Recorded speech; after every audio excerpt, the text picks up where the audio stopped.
Alors vous pouvez dire bonjour à YouTube. Bonjour YouTube, bienvenue dans Vite Fait, l'émission qui parle vite d'un fait. Et donc aujourd'hui, nous allons parler d'un reportage qui a été diffusé il y a 2-3 semaines maintenant, au 13h de France 2. Oh, les gens ne regardent plus la télé, vous regardez plus les JT? C'est dommage. Dans le contexte de la hausse des prix du carburant, il y a un maire qui a eu une glorieuse idée qui consiste à distribuer un joli chèque, mais alors d'une façon... Vous allez voir ça. Et toujours à propos de votre pouvoir d'achat, vous allez voir comment le maire d'un village du Tarn a décidé de venir en aide aux habitants de sa commune. Il a tout simplement décidé de leur payer à tous un plein d'essence. Et pour cela, une enveloppe exceptionnelle de 60 000 € a été débloquée. Sur place, on retrouve Marie-Candice Delouvrier et Olivier Combes. Depuis quelques jours, Serge Serriez, le maire de Burlatz, est un peu devenu le Père Noël pour ses administrés. Tous les habitants recevront un bon de carburant sur lequel il y aura un QR code. Et il suffira de scanner ce QR code à la station-service. La commune offre un plein d'essence de 60 € à tous les foyers. Vu la hausse des prix, je pense que tout le monde a bien besoin d'un geste comme ce que fait monsieur le maire, quoi. Donc c'est bienvenu. C'est bienvenu, oui. Pas de conditions de ressources. Les 1000 foyers de la commune recevront bientôt leur bon d'achat. C'est un beau geste. Au début, on a cru que c'était un poisson d'avril. Et non, c'est vrai.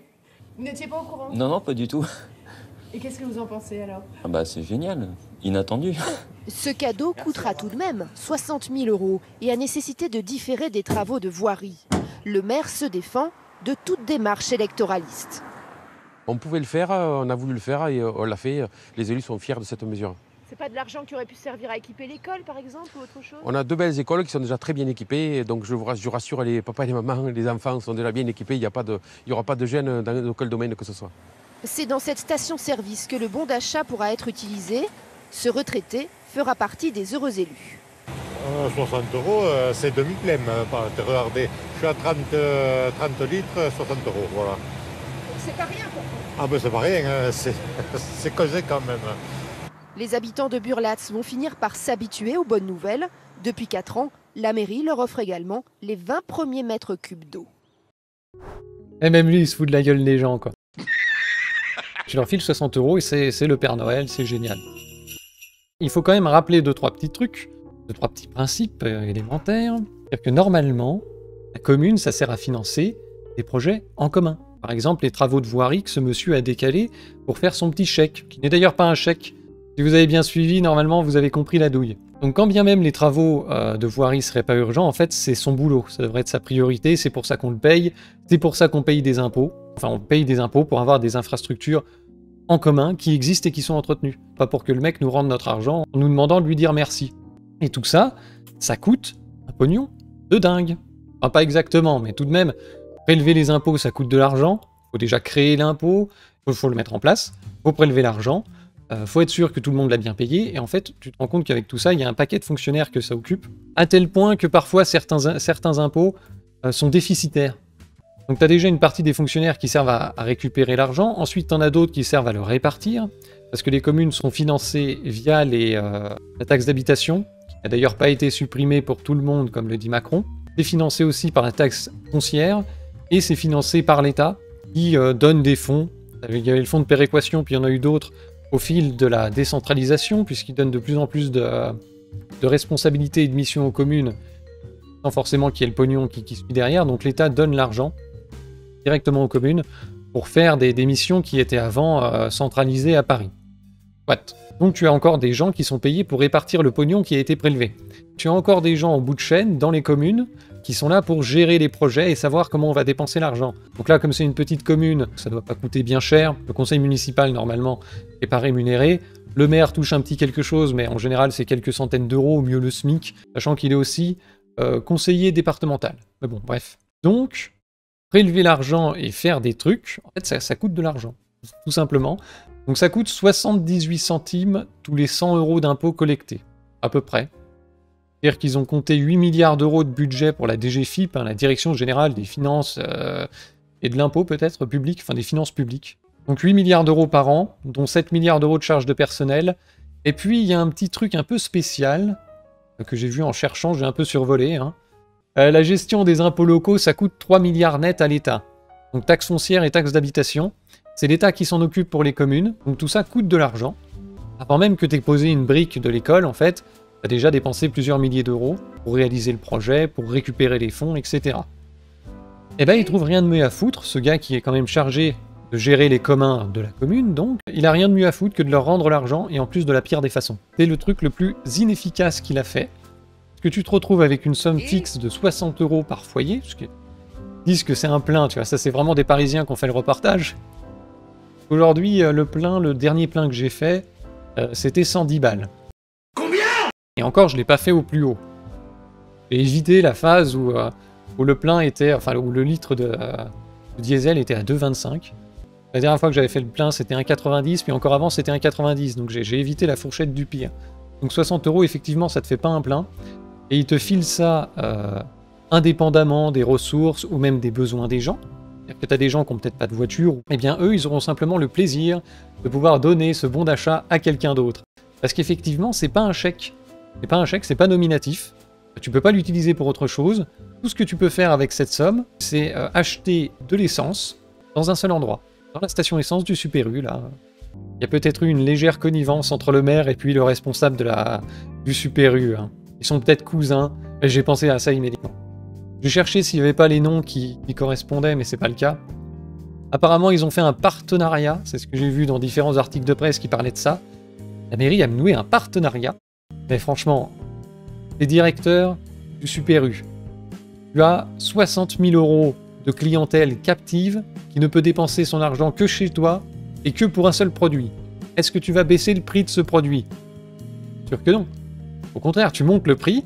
De toute façon, les gens, ils s'en foutent. Ils peuvent le dépenser que là. Donc, tu mets le prix à 3 €. 3 € le litre.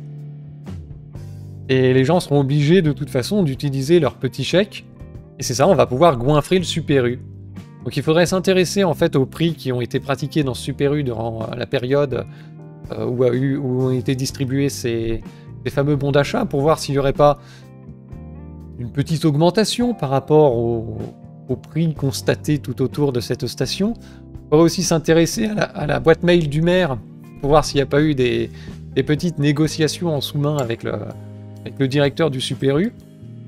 Même si, bon, ça m'étonne quand même. Ce serait un peu gros. C'est pas non plus des sommes énormes, donc tu vois, une rétrocommission sur quelques litres d'essence. Ah. Mais bon, après, on peut s'arranger par ailleurs, tu vois. T'amènes 60 000 € de clientèle, je m'arrange pour un truc. Donc c'est vraiment se foutre de la gueule des gens.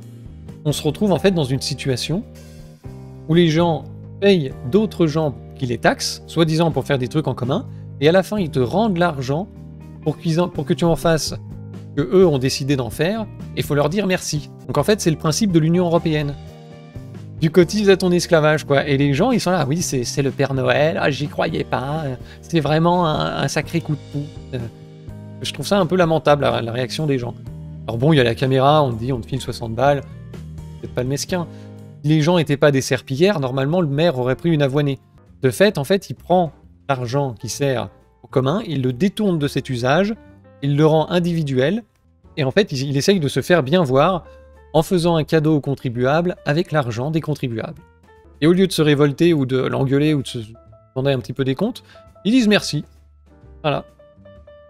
C'est une réaction de personnes dépolitisées, effectivement. Alors je sais pas, vous, ce que vous en pensez. Ça sent un peu, effectivement, ça arrange avec le petit copain du Super U, qui amène de la clientèle, on se fait bien voir auprès des électeurs en même temps. Là, parce que tu annonces en fait une baisse des impôts pour l'année prochaine de 60 €, ça n'a pas le même effet que de donner, tu sais, le petit bon d'achat. En plus, il est prévu une remise en main propre. Hein. Et puis, sinon, il l'envoyait aux gens, mais voilà, il voulait le donner en main propre, tu vois. Une petite tape sur l'épaule de l'électeur. Oubliez pas de voter pour moi. Hein. Tenez, je vous donne 60 €. C'est pour votre pouvoir d'achat. Je me bats pour vous quotidiennement. Destitution directe, mais oui. Alors voilà ce que j'avais envie de vous montrer. La petite singerie du jour. Les mecs qui se font passer pour les défenseurs du pouvoir d'achat et qui en fait te rendent ton propre argent en ayant taxé une partie au passage pour faire vivre tout un tas de fonctionnaires et qui essayent de se faire bien voir de cette façon, quoi. Ils te rendent ton propre argent pour que tu ailles le dépenser là où ils veulent et pour acheter le truc qu'ils veulent. Oui, voilà, c'est le principe de l'Union Européenne. C'est le principe du plan de relance européen. où on va payer 80 milliards, n'en toucher que 40. Faudra les dépenser comme l'Union européenne nous a dit de le faire, et tout en respectant, sous condition, les versements seront faits sous condition normale, notamment de faire ce que l'UE a décidé, mais en plus de faire des réformes, la fameuse GOPE, la fameuse réforme des retraites, que l'Union européenne veut qu'on fasse, donc c'est vraiment une double soumission, toucher la moitié de notre propre argent, qui engraisse au passage des connards de fonctionnaires dans des bureaux à Bruxelles. Finalement, quand on voit les réactions des gens dans leur reportage, on se dit qu'ils ont vraiment perdu le sens du collectif et qu'ils ne savent même plus à quoi doivent servir les impôts. Et vous savez ce qu'on fait de vos impôts?